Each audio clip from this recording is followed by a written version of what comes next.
Welcome. In front of me I have the Samsung Galaxy Tab S9 FE Plus, and today I will go over unboxing along with a look at Samsung's new old device.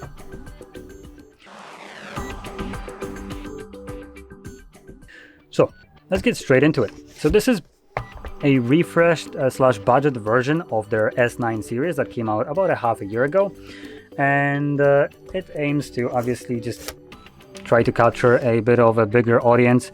If the S series didn't capture them, then hopefully the FE will, with the more reasonably priced devices. Now that being said, I can already tell you that I already looked at the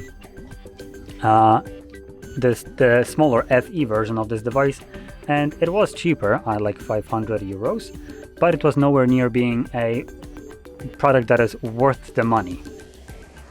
Hopefully this one makes up for that, while costing, let's see, 700 euros. Great, fantastic.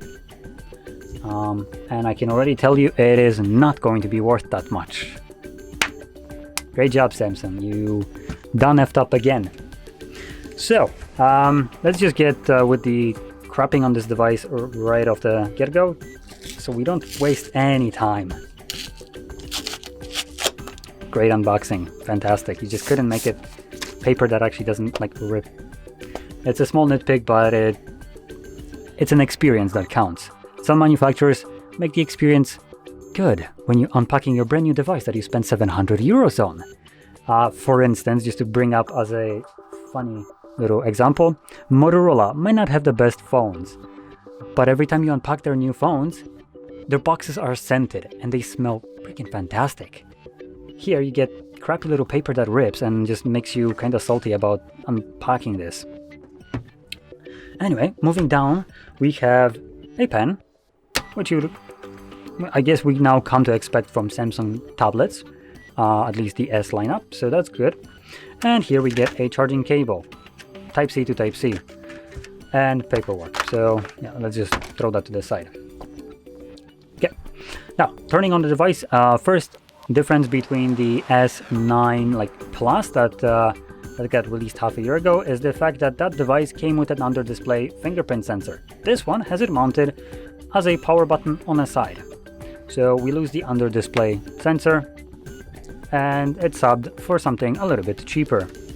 And that's obviously the beginning of the cost cuttings, that the amount of cost cutting that I have done doesn't add up to the price that you get to pay. I'm gonna close the door and continue. Okay, so let's now touch upon the display right here. As this is Samsung, so you'd expect the best display, or roughly something that competes with basically any other device on the market at this price range. And you would be wrong, because what we get is an LCD IPS running at 90 Hz, which is a price tag equivalent of a device costing about $300. Great! L number one for Samsung. Here, hold this, Samsung, that's for you. Continuing on with the display, we do at least have a decent resolution at 1600 pixels by 2560, and that's good. Now, I will argue one thing right here. When making this tablet, just consider the fact giving you a 1080p resolution might be a little bit crappy. Honestly, at least at this size, yeah, I would argue it might be a little bit too low. But for instance, for the non-plus version of this device, it's a completely valid argument. Here, I would still argue it could be a valid argument, considering your monitor at work is most likely a 1080p monitor, and that thing has about 23 inches. This is 12.5, half of it basically. So it could still utilize a 1080p resolution without much of a hassle. But instead of giving you an LCD IPS display, it comes with an AMOLED. It is Samsung. They can pop in AMOLED here at a relatively small cost, as they are the sole manufacturer, or not sole, but they are the main manufacturers of such a display type. So it shouldn't cost them that much. But the viewing experience of this display would have been significantly better. Would have been, at that point, worth the money, I would say, even though everything else falls apart. Or, better off, also giving you 120 Hz refresh rate instead of the crappy 90. But instead, no, you got a higher resolution that kind of becomes redundant for this kind of size of display. And then you sacrifice even more in display by having a crappy type and slow refresh rate. So, great. Okay, now moving on to the cameras, because we do have a couple of them. At the front, we have a 12 megapixel ultra wide camera, and then at the back we have a dual camera setup. And why you need a dual camera setup on a bigger tablet is beyond me. It's not like you're gonna go outside and capture photos with this, just walking like this and taking photos, so that still goes over my head. But the two cameras right here are 2x 8 megapixel wide and ultra wide lenses, which can record at 4K 30 frames or 1080p 30 frames. So that's about it. And then moving on into the internals, which is where most of the else start to happen. We have Exynos 1380 for €700. You get a processor that doesn't compare to a Xiaomi Pad 6 tablet, which comes with a Snapdragon 870, which is already a dated processor, coming at $400, which is about like what, €370. So at half the price, you get a more powerful processor in a Chinese Xiaomi tablet compared to this. Here you go, Samsung, that's another one for you. So that's L number 2. Now in terms of storage, we get 128 gigabytes of storage with 8 gigabytes of RAM at the entry level, and then the second option you can get is 256 with 12 gigs of RAM. Now this is good, so that's pretty decent. And additionally, something that Samsung did, which you might not be expecting, is if I grab this little thing and find where the tray is. Oh, there we go, found it. So what you can do is expand the storage using an SD card. So you can go for the lower end model, which is the 128 with 8 gigs of RAM, pop in like a terabyte SD card in here, and you're good to go. You have massive amounts of storage at that point, so that's pretty nice. And in terms of RAM, I think 8 gigabytes of RAM is serviceable for a device like this, especially the Exynos 1380, which is not necessarily the fastest processor out on the market. So in terms of like multitasking, I'm pretty sure 8 gigabytes of RAM should be sufficient enough. If you are really scared that your insane multitasking skill on a tablet with like multiple windows open at the same time might affect your performance, you might go for the 12 gigs of RAM.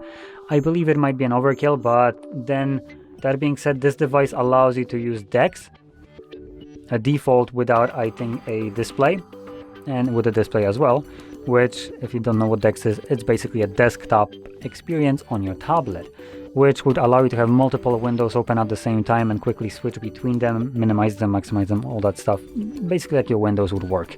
So in that case, you might need a little bit more RAM, and that would maybe be a bit more justified to go for the 12 gigs of RAM, but in general, I believe it should be sufficient enough for 99% of the people, I would assume. Okay, now moving on, we do have a hefty battery size right here at 10,090 milliamps with 45 watts wired charging, quick delivery 2.0, without a charger for, again, €700. So that's the battery size, it's good. The lack of charger, not so good. Now,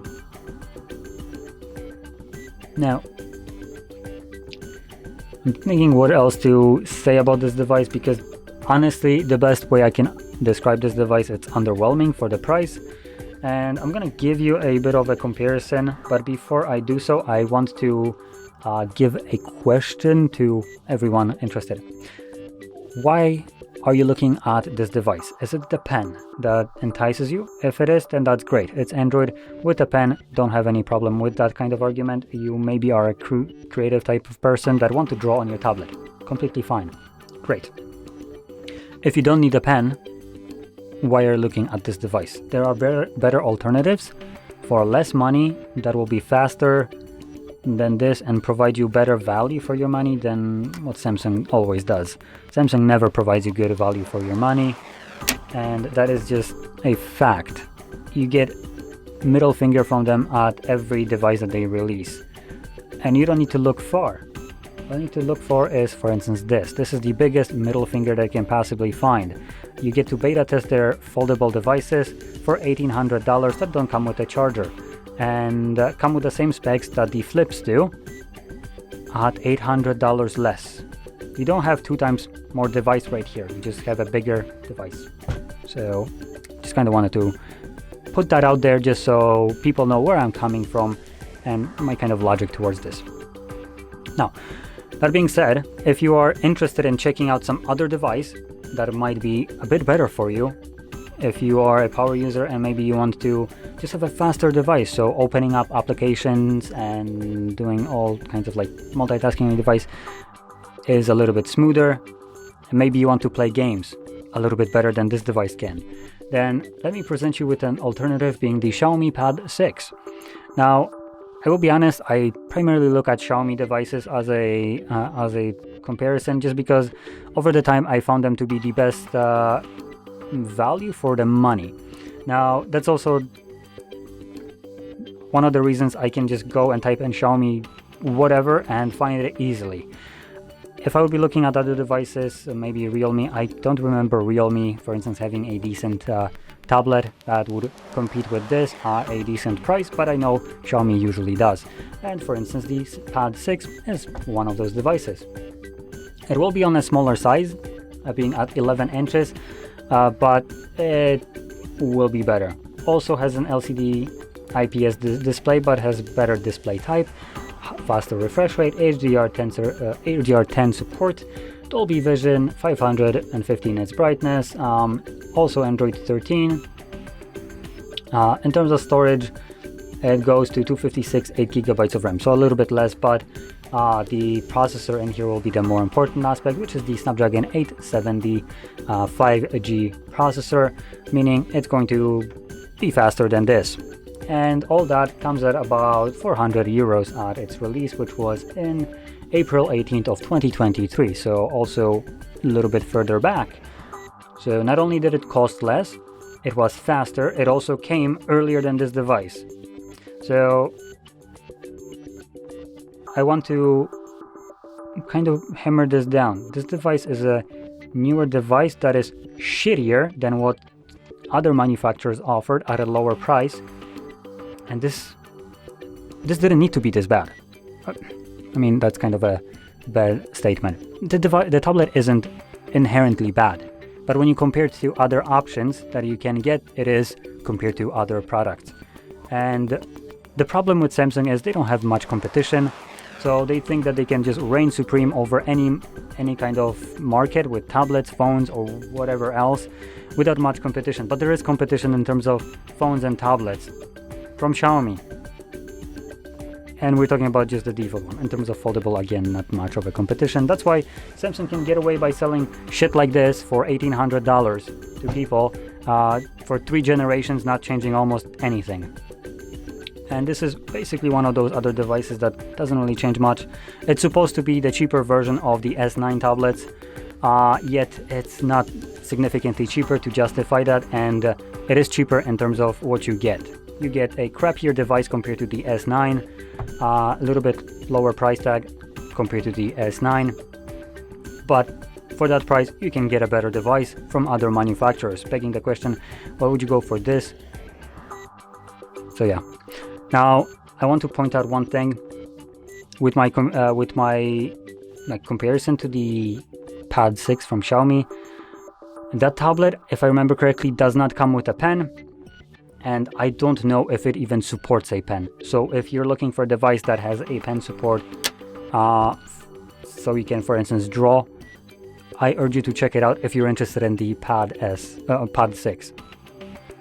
If it comes, then obviously, or if it supports it or comes with it, then that will basically disqualify, I would say, this device right off the bat, because it cannot compete with a better device at a higher price tag. Obviously, if it does not, which I believe it might not, then the Samsung devices actually have a little bit of an edge for everyone who is interested in just having some kind of creative aspirations with this device, drawing or maybe some kind of design on it. Then obviously the pen will be a no-brainer for you, and you probably don't even need to think twice about it, because with a pen, this is relatively decently priced device compared to like something like a Apple iPads, which not only do support a pen, but they don't come with it and cost more. So there we go. That's basically where I'm going to close it off, giving you this kind of idea to look, or not idea, but maybe, what's the word that I'm looking for? Just a insight into what you might be looking for, and depending on if you need the pen, you probably will want to go with this. If you don't, I highly recommend checking out some other devices. So, if you found this video helpful, don't forget to hit like, subscribe, and thanks for watching.